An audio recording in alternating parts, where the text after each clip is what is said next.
about you so much. Anoti akangoona pakona uti wangoona achingochoka choka. Usually it's either akambochitiwa, which is minority. 9 times out of 10, that's how you find out if your person is cheating. If your person is cheating on you, they don't trust you.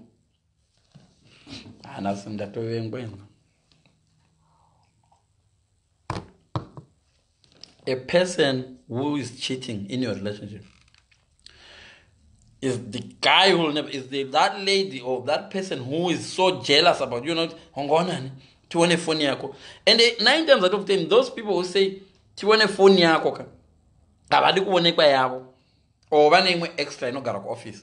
Iye munhu anoti ndodaona phone yako, tione phone yako, haadi kuti iwe uone yake, ndipewo password yeFacebook yako, haakupe yake. Mukandiona ndazvimba ndendamamiswa nevanhu handiri kubowa mupana torambomuvinga timbomukwatura ari kudzasika nacho. But it's true, guys.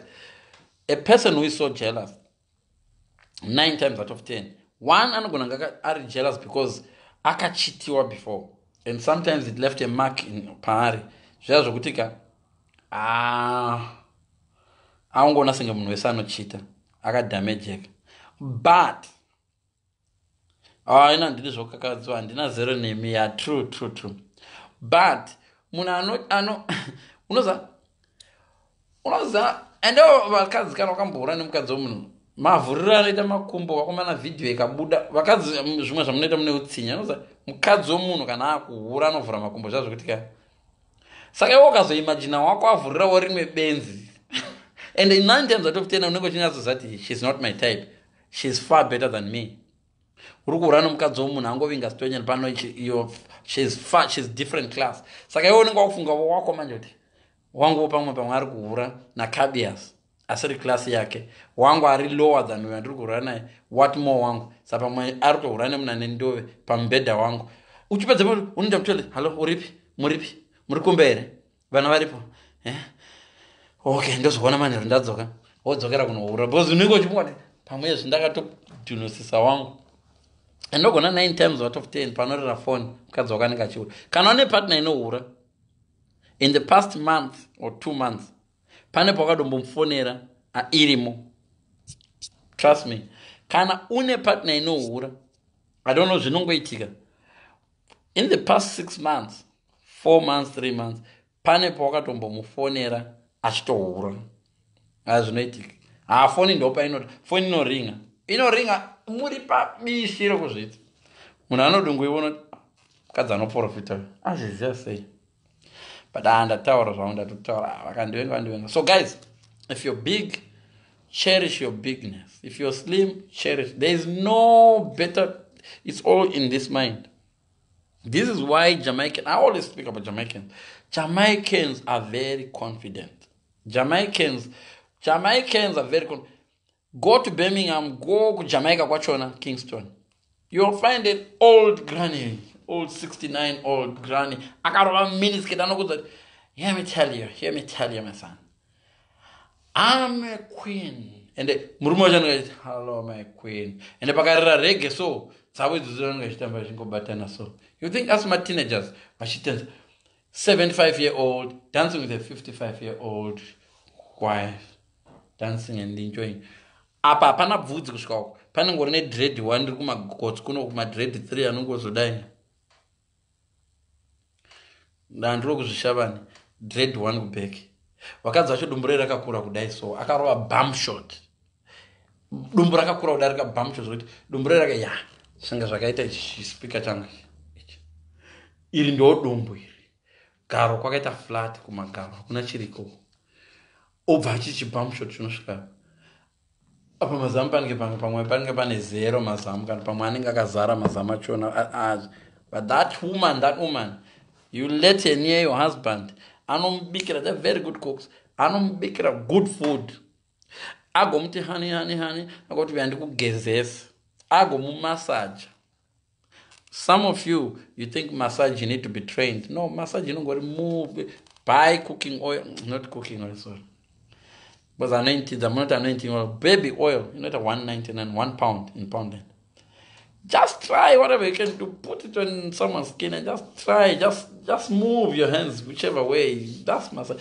Go move. Just do something to your woman because pavanozoenda kumaspas uko vanoenda kunana teki uko vanonoitwa masaji iyo vamwe vacho vanoitwa masaji varume vacho havanzwe vanozomasaja iyo ichigumavo futi kumusana uko inenge vanomasajwa nevanhu vakapfeka mapendi vari kumasajwa vachimasajwa kuno kumusana uko bango remutekeshi reri kumusana uko mukadzi wako tota zvekutoita zvangopesa rohwa ikoko nezvinhu zvaunokwanisa kungoita mumba mako ene nemwe vakadzi stop complain unosvibisa mashitsi every time you try to use that oil uita senge mashitsi acho anodhura unosvibisa mashitsi stop complaining regai cooking oil man ndandida kuti baby oil can but it's better kuti than man hanzi masajana inawo mafuta enzungu masajana even seriously guys just massage each other. I mean,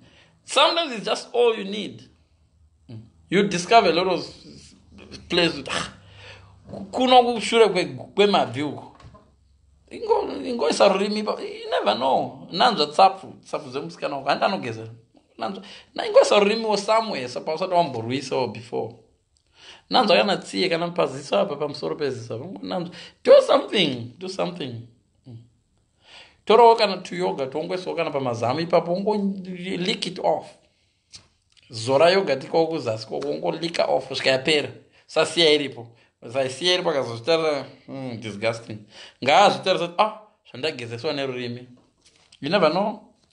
Unozona papo ungo namba magara mune yogurt. Musalla vana yogurt inde yangu. Vana votonza asajeka tozati ndakatowana mukoto wacho naye. Madam anozvifarira.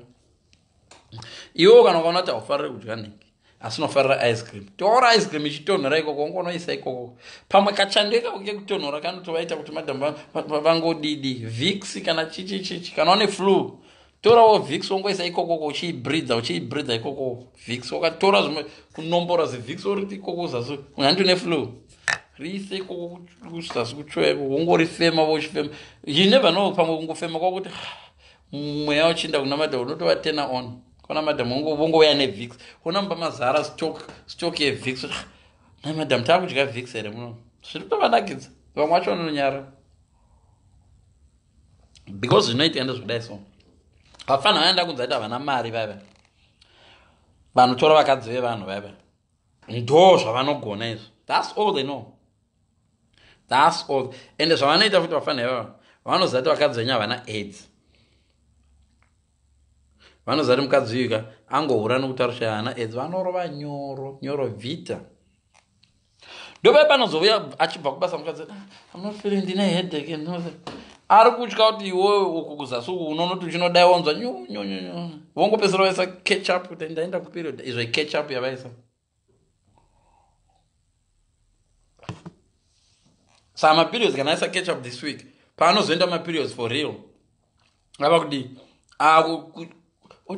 ndava irregular maperiods anga ndo panozobva vana vemusango manje because iwo wakuti musi wekumaperiods kuti mukadzi wanga ari kumaperiod arohwawo kone chikomba ndo paari piki ipapo iwo wakuti pane maperiods ndo paari piki anenge ari kumaperiods unorohwa uko ndo panobva mimi dhura munhu nyangwe ari kuperiod nyangwe asiri kana wana mukadzi wakomba dhura munhu hazviurai dhura munhu ineni haya uri kuperiod usiri ungodhura munhu as long ndisingaritariswa ropa racho ende unenge uchitodziya futi pedzana kumberi ikoko because ava maperiods acho vamwe venyu hamutombozivi kuti mukadzi wako anoenda period rini unongoti miriro wangu kuudza sometimes vava vanongoisa tampuni vasakadziva vanongoisa tampuni ka tumatrix chatinoshanda kuti kudate munhu oisa tampuni rinobviswa chisana pasaidi munovharwa nevakadzi vakadzi ndo hazima tsotsi vakadzi vanozviendesa period kuenda kuperiod vakadzi nobayika neperiod renhema ende kana vachida zvavo kupretenda kuita mavirgin so easy to pretend to be virgin kungokutaimira vachienda period senge mangwana vouya kwauri woita senge wavhura ropa reperiod kusangana kudai ukati maiwe ndatsatisa munhu izvo vakadhobugwa kudhara so what am I trying to say guys, it's all here. So There is nothing chinonzi chinonaka. Hakuna chinhu chinonzi chinonaka. Chinonzi chinonaka.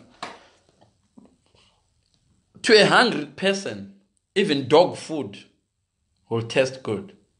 It's all in the appetite yacho. Saka even munhu unonzi anaki, ukatanga wapa murume wako appetite ka, anongonakirwa newe. Iye mukadzi wamati anaki, kana wakambonzi nemurume wako haunaki ka, inbox